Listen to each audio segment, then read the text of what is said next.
Headline আপনারা শুনছেন ABP Bangla TV. শেষ নিঃশ্বাস ত্যাগ করেছেন রাজ্যের প্রাক্তন মুখ্যমন্ত্রী বুদ্ধদেব ভট্টাচার্য। শোকের আবহাওয়া বাম শিবিরে দুপুর থেকে রাজ্যের নানা প্রান্তে বের হলো শোক মিছিল। বাঁকুড়া থেকে হুগলি, মেদিনীপুর সর্বত্র দেখা গেল একই ছবি। এদিন বিকেলে বাঁকুড়া শহরের প্রাণকেন্দ্রে মাচানতলা থেকে সিপিআইএম এর উদ্যোগে এই মিছিল শুরু হয়। শহরের পরিক্রমা করে মিছিল ফের শেষ হয় মাচানতলায়। এই দিনের মিছিলে বাম নেতৃত্ব ছাড়াও বহু সাধারণ মানুষও এই মিছিলে পা মেলান। পরে মাচানতলায় আয়োজিত শোকসভায় বুদ্ধদেব ভট্টাচার্য স্মৃতিচারণা করতে দেখা যায় বাম নেতৃত্ব। সিপিআইএম এর শোক মিছিল বের হয় চুঁচুড়াতেও। তোলাফাট থেকে একটি শোক মিছিল বের হয়। সেটি শহরের বিভিন্ন রাস্তা প্রদক্ষিণ করে শোক প্রকাশ করে সিপিআইএম হুগলি জেলা সম্পাদক মণ্ডলীর সদস্য মনোদীপ ঘোষ। তিনি এবার হুগলি থেকে সিপিএম এর টিকিটে লোকসভা ভোটেও লড়েছিলেন। মিছিলের ছবি দেখা গেল পশ্চিম মেদিনীপুর শহরে শোক মিছিল বের করে জেলা এসএফআই ও ডিওয়াইএফআই এর কর্মী সমর্থকেরা। পুরুলিয়াতেও একই ছবি। পুরুলিয়া শহরে সিপিআইএম এর দলীয় কার্যালয়ের বুদ্ধদেবের মূর্তিতে মালা দিয়ে শ্রদ্ধা জ্ঞাপন করেন বাম নেতৃত্ব কর্মীরা। দলীয় কার্যালয় থেকে বের হয় লোকসভা মিছিল। আরামবাগে বের হয় শোক মিছিল। আরামবাগ এরিয়া কমিটি এই খানাকুল 2 এরিয়ায় কমিটির পক্ষ থেকে বিভিন্ন এলাকায় শোক মিছিল বের করে বামেরা। দলীয় পতাকা অর্ধনিমিত করে এদিন আরামবাগ শহরের পাশাপাশি খানাকুলের জয়রামপুর, রাজহাটি ও পলাশপা এলাকায় বের করা হয় এই শোক মিছিল। প্রিয় দর্শকরা, এই ভিডিওটিতে 2000 লাইক, 1000 সাবস্ক্রাইব টার্গেট করছি, তাই আমাদের টার্গেটটি সম্পূর্ণ করবেন এবং কোন জেলা থেকে দেখছেন সেটি কমেন্ট করে জানাবেন। আসছি পরবর্তী খবরে। মা ফের বাংলাদেশে ফিরবেন। যে দেশ গণতন্ত্র প্রতিষ্ঠা হলেও সেইখানে যাবেন সর্বভারতীয় এক সংবাদ মাধ্যমকে দেওয়া সাক্ষাতের এমনটাই জানালেন শেখ হাসিনার ছেলে সজীব জয়। প্রবল বিক্ষোভের মুখে পড়ে কোনো রকমের ভারতে আশ্রয় নিয়েছেন শেখ হাসিনা। ভারতীয় বায়ুসেনা হেন্ড এয়ার বেস এখন তার বর্তমান ঠিকানায়। এই ঘটনার পরে জয় জানিয়েছেন মা আর বাংলাদেশে ফিরবেন না। এমনকি সক্রিয় রাজনীতিতে আর থাকবেন না বলেই জানান। এদিন কার্যত 180 ডিগ্রি গিয়ে জয় জানান শেখ হাসিনা। অবশ্যই বাংলাদেশে ফিরবেন, তবে ফের সক্রিয় বা রাজনীতিতে যোগ দেবেন কিনা সে বিষয়ে কিছু স্পষ্ট করেননি সজীব ওয়াজেদ। কথায় শুধু বঙ্গবন্ধু শেখ মুজিবুর রহমানের পরিবারের সদস্য কখনোই দেশের মানুষকে ত্যাগ করবেন না, এমনকি আওয়ামী লীগের নেতা কর্মীদের অসহায় অবস্থা রাখবে না বলে সাক্ষাৎকারে জানিয়েছেন হাসিনার পুত্র। অন্যদিকে বাংলাদেশে অশান্তির পিছনে পাকিস্তানের গুপ্তচর সংস্থা আইএসআই এর যোগ থাকা নিয়েও চাঞ্চল্যকর দাবি করেন সজীব ওয়াজেদ। জয় বলেন, এর পিছনে নিশ্চিতভাবে আইএসআই এর হাত আছে, তবে এই ব্যাপারে প্রমাণ দেওয়া এখনই সম্ভব নয়। তবে যেভাবে আক্রমণ এবং প্রতিবাদ হয়েছে তা পরিকল্পিতভাবে দাবি, এমনকি প্রত্যেকটির ঘটনার সঙ্গে সমন্বয় রয়েছে বলেও মন্তব্য করেছেন শেখ হাসিনার পুত্র। বলে রাখা প্রয়োজন, আজ বৃহস্পতিবার অন্তর্বর্তী সরকার গঠন হতে চলেছে বাংলাদেশের। গত কয়েকদিন আগে সেই দেশের অন্তর্বর্তীকালীন সরকারের প্রধান হিসেবে নোবেল জয়ী মোহাম্মদ ইউনূসের নাম প্রস্তাব করেন আন্দোলনকারী ছাত্রীরা। আর সেই প্রস্তাবে মান্যতা দেন রাষ্ট্রপতি। পরিস্থিতি সামাল দিতে রাজি হন ইউনূস। এইদিকে যখন সেই প্রস্তুতি চলছে, তার ফের মালদহ কেদারিপাড়া বর্ডার আউটপোস্ট সংলগ্ন অংশে অনুপ্রবেশ বাধা দিয়ে আক্রান্ত হলেন এক মহিলা জওয়ান। বিএসএফ সূত্রে খবর, ধারালো অস্ত্র এবং আগ্নেয়াস্ত্র নিয়ে অনুপ্রবেশকারীরা হামলা করল মহিলা জওয়ানের উপরে। শুধু অনুপ্রবেশ নয়, দুষ্কৃতীদের সঙ্গে ছিল বেশ কয়েকটি গুরু। একজন মহিলা জওয়ানকে সামনে পেয়ে প্রায় 10 থেকে 15 জন দুষ্কৃতী হামলা করে এবং অনুপ্রবেশের চেষ্টা করে। বাধা দিতে গেলে দুষ্কৃতীরা হামলা করেন। পাল্টা ওই জওয়ান আত্মরক্ষার স্বার্থে পরপর গুলি চালায়।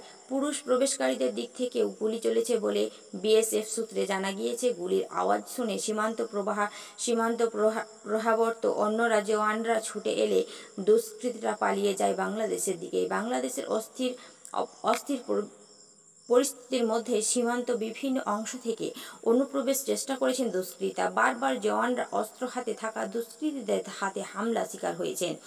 সাময়িকভাবে বর্তমান পরিস্থিতির এই ঘটনায় বেড়ে যাওয়ায় কিছুটা হলেও সীমান্ত সুরক্ষা নিয়ে উদ্বিগ্ন সীমান্তরক্ষী বাহিনী। এদিকে মালদহের সীমান্ত এলাকায় দাবি আমবাগান জঙ্গলে লুকিয়ে রয়েছেন অন্তত ৮ জন জামাত জঙ্গি। যে কোনো সময় নদী পেরিয়ে ভারতে ঢুকে পড়ার অপেক্ষায় তারা। ওপারে দলে দলে তারা জড়ো হচ্ছে। বাংলাদেশে বর্ডার গার্ড জঙ্গিদের সাহায্য করেছেন বিস্ফোরণ দাবি গ্রামবাসীদের আতঙ্কে।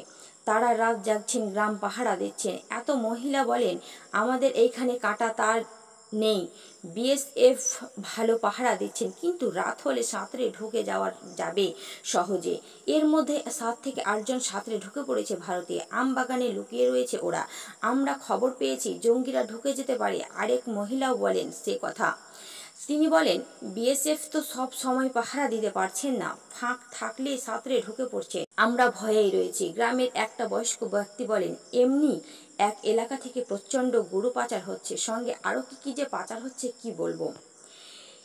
এবার বিরোধীদের বিরুদ্ধে অপমানের অভিযোগ তুলে রাজ্যসভা ছাড়লেন চেয়ারম্যান জগদীপ ধনকর।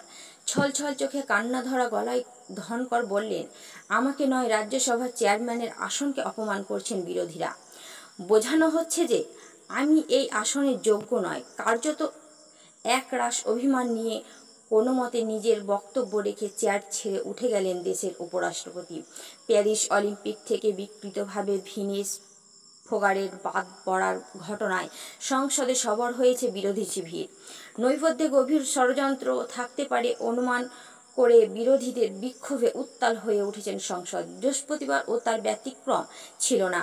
পরিস্থিতি সামাল দিতে এই দিন বারবার তাদের শান্ত হওয়ার আবেদন জানান জগদীপ ধনকর। তাতে অবশ্য কোনো ফল হয়নি। এই পরিস্থিতির অভিমানের স্বরে ধনকর বলেন, পবিত্র রাজ্যসভায় আরজকর্তার তৈরি গণতন্ত্রের উপর কুঠারাঘাত, চেয়ারম্যানের আসনকে ধুলোয় মিশিয়ে তাকে চ্যালেঞ্জ ছোড়া শুধু আসনকে অমর্যাদা নয়, এটা সব সীমাকে লঙ্ঘন করার মতো। এই ভাবনা দেশের শাসক দলের এবং বিরোধী দলের সভাপতিকে দেখেছে রাজ্যসভায় দলনেতা হিসেবে।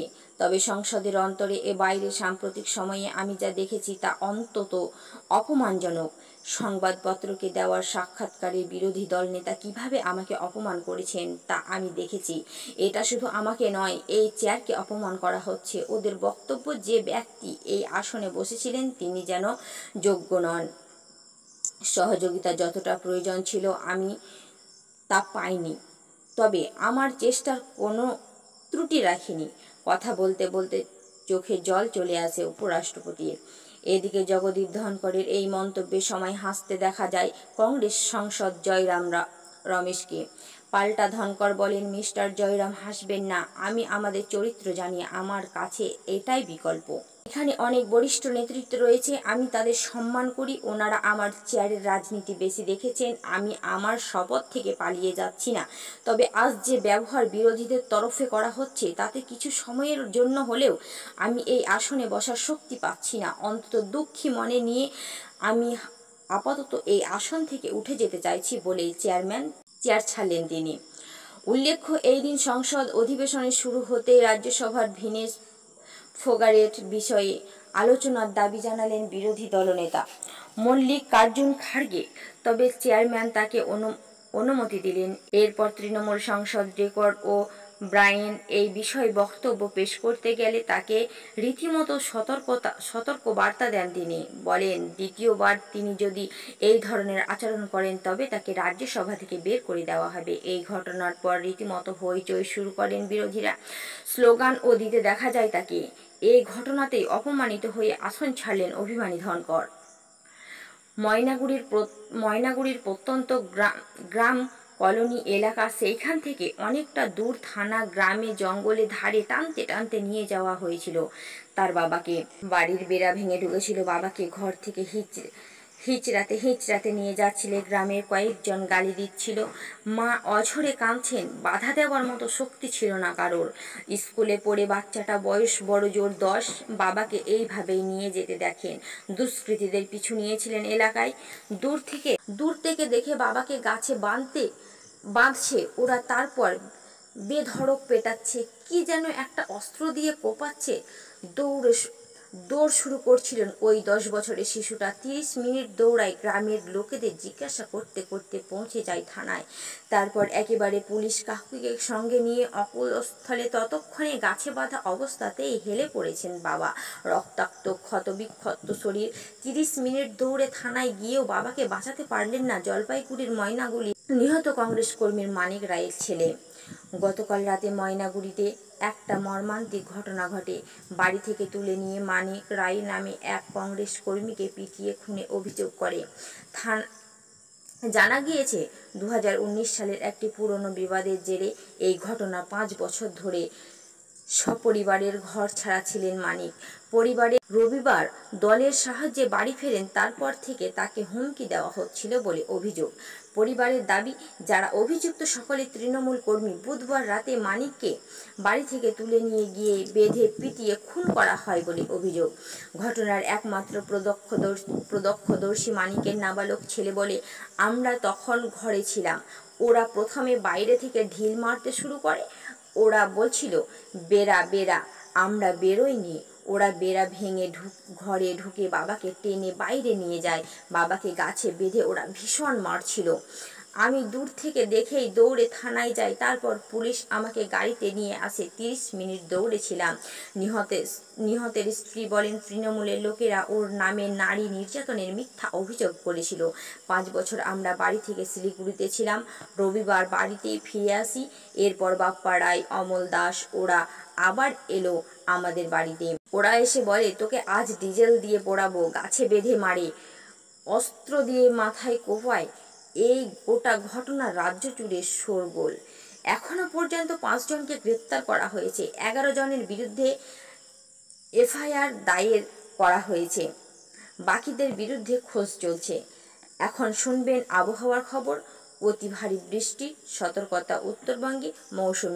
মৌসুমী অক্ষরেখা বাংলার উপর বিস্তৃত। বিক্ষিপ্তভাবে বৃষ্টি দক্ষিণবঙ্গের কয়েকটি জেলায়। শনিবার ও রবিবার ভারী বৃষ্টির সম্ভাবনা। বাংলার সক্রিয় রয়েছে মৌসুমী অক্ষরেখা। এটি গঙ্গাগড়, রোহতক, আলিগড়, রাঁচি, দীঘার উপর দিয়ে দক্ষিণ পূর্ব দিকে এগিয়ে উত্তর বঙ্গোপসাগর পর্যন্ত বিস্তৃত। এই আবহাওয়ায় একটি চক্রবার্তা ঘূর্ণাপাত তৈরি হয়েছে বাংলাদেশে ও সংলগ্ন গাঙ্গেয় পশ্চিমবঙ্গের উপর। ওই ঘূর্ণাবাতটি ঝাড়খণ্ডের উপর অবস্থান করেছেন সংলগ্ন উত্তর ওড়িশা ও ছত্তিশগড় এলাকায়। আগামী 24 ঘন্টায় এটি নিম্নচাপে পরিণত হওয়ার সম্ভাবনা রয়েছে। এটি দক্ষিণ দিকে ঝুঁকে থাকায় বৃষ্টির সম্ভাবনা বাড়বে বলে মনে করা হচ্ছে আবহাওয়াবিদরা। আলিপুর আবহাওয়া দপ্তরের তরফে বলা হচ্ছে, ঘূর্ণাপাত ও সক্রিয় মৌসুমী অক্ষরেখার জোড়া প্রভাবে বৃষ্টি বাড়বে বাংলায়। উত্তরের 5 জেলায় ভারী থেকে অতি ভারী বৃষ্টির পূর্বাভাস রয়েছে। বিক্ষিপ্তভাবে ভারী বৃষ্টি হওয়ার সম্ভাবনা দক্ষিণবঙ্গে।